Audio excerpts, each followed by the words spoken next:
Hi, this is Jim Welsh from macrotides.com. Thanks for tuning in. I think global growth in coming years is going to be weaker than we've seen in the last 30 to 40 years for a number of reasons. One of them is the effectiveness of monetary policy has already been diminished, and I think it's going to continue. Central banks always knew they could reverse a recession and ignite a recovery by lowering their policy rates, since most recessions since World War II were preceded by central banks increasing their policy rates and tightening credit. Simply loosening the tourniquet, constricting the flow of credit, and voila, a recovery would soon blossom. Central bank confidence, though, began to erode in the 1990s. Despite lowering its policy rate to the lowest level in the Bank of Japan's history, down to 0.5% in 1996, the action didn't result in an economic rebound. The BOJ learned an invaluable lesson, albeit too late. By the time the BOJ had lowered its policy rate to 0.5%, prices throughout its economy were falling, so that the inflation-adjusted policy rate, the real rate, was well above 1% and not as stimulative as the BOJ presumed. Japan had entered the black hole of deflation, and there wasn't much the BOJ could do about it.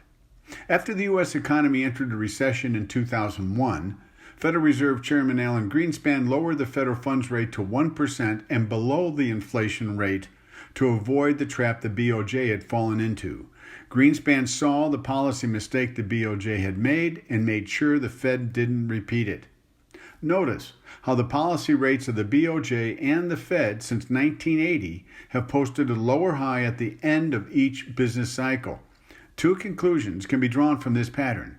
Each recovery has required even lower rates to get it going, and each recovery stalled at a lower peak in the policy rate.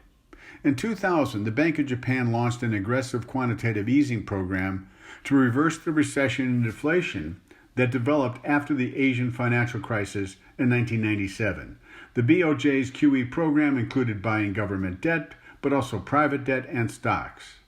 Between 1995 and 2000, though, Japan's GDP fell from 5.4 trillion to 4.5 trillion, while inflation spent more time below 0% above, despite the efforts by the BOJ.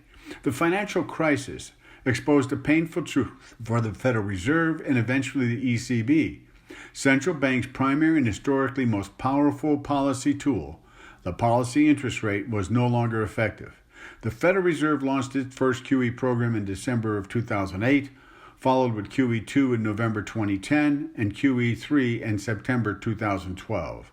The ECB initiated its first QE program in 2015, and at the ECB September 2019 meeting announced it would initiate another round of QE in November at $22 billion a month.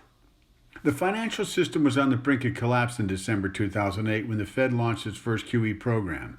In my opinion, it stabilized the global financial system and very likely prevented another Great Depression from taking hold.